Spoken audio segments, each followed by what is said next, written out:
Alors, dames et heren, rebonsoir, bonjour, voilà. Excusez, mais je ne suis pas vraiment d'ici. Alors, on se retrouve toujours sur Radio 27, 27, en direct de l'émission Un Sake Kimbanin. Voilà, nous sommes à la question, rappelez-vous tout à l'heure le petit sondage des journalistes dont je fais partie, vous ont posé des petites questions. À la question, seriez-vous pour ou contre la construction de logements sociaux dans votre rue ou votre quartier? Apparemment, beaucoup de gens étaient un peu réticents. Mais ça tombe bien parce que je suis justement ici en direct du squat La Grotte, avec des gens qui sont sans logement et qui vont profiter du moment présent pour vous dire un petit quelque chose. Moi, je vais vous dire, en été, nous avons été expulsés d'une maison qui était à Salut. Alors, on s'est retrouvés dans un camping avec les filles. Nathalie, 15 ans, Natacha, 10 ans et Manon, 3 mois. Au début, tout allait bien, tout allait bien. Et puis après, plus d'argent, plus d'adresse, plus de nourriture, plus de quoi habiller les enfants.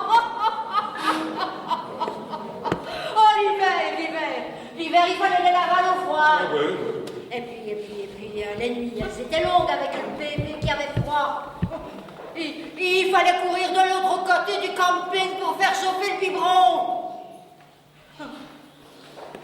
Et puis après, la CPS remettait l'adresse et puis c'était de nouveau la galère. Ouais, pour manger. Les enfants, ils mangeaient. Et moi, je mangeais ce qui restait. Bah,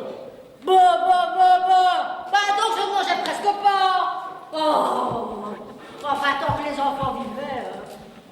Non, mais attention, tout le monde ne pensait pas comme moi. Mais moi, ce qui m'importait, c'était que les enfants vivent. Le camping, je m'en souviendrai.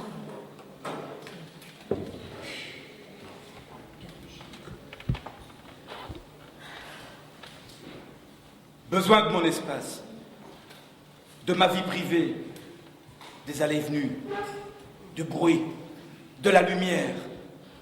J'ai tant besoin de dormir. Quand on vit tous les jours comme ça fait de plus en plus mal. Mais les gens, ils comprennent pas quand ils sont pas dans la même situation. Moi, quand je me suis retrouvée dans le centre, j'ai fait la connaissance de gens qui sont dans le désespoir, ils n'ont plus rien. Plus d'argent, plus d'amis. Il y en a même qui sont exclus de leur famille.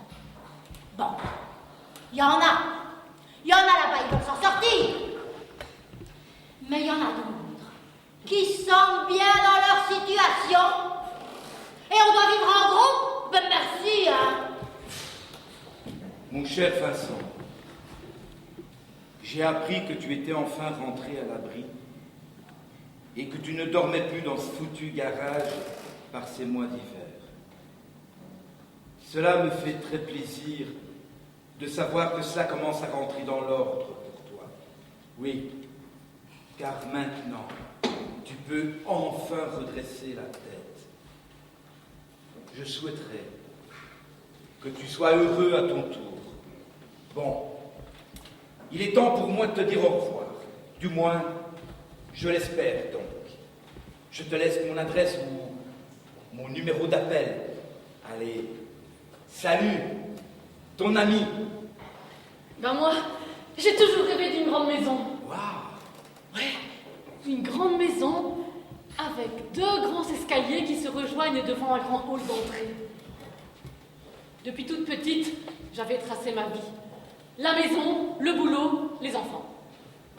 Ben, il a fallu arriver à 37 ans pour obtenir un peu de ce rêve, le boulot.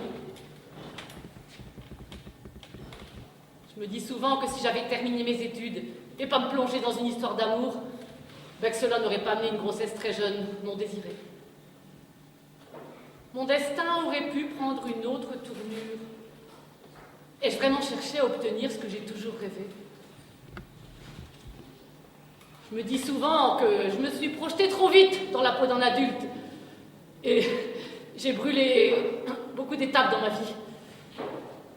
Mais aujourd'hui, vu la séparation avec le papa des 2 plus jeunes, je me rends compte que je me posais beaucoup sur son assurance, vu qu'il travaillait et je ne me sentais pas capable d'assumer. Mais aujourd'hui, J'ai récupéré la confiance en moi. Et je suis prête à tout pour obtenir la maison de mes rêves. Ouais, ben. Et qui sait, Ouais. un jour, j'aurai quelques marches de la maison de mes rêves. Ouais, ben en attendant, il ferait bien de trouver ça du va. logement décent. Ouais, merci. Moi, j'en ai marre de dormir dans un garage. N'importe quoi, Il y en a qu'un, donnez-moi tout le monde dans un garage. Il est temps qu'il trouve J'en ai qu'un d'abord, il reste un garage.